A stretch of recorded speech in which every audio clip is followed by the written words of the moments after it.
Давай. Центр.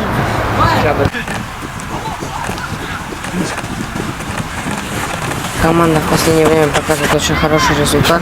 Мы выиграли все прошедшие турниры, и наш возраст тоже совпадает с этим турниром. И мы постараемся сыграть очень хорошо. Верны футболу тогда и сейчас.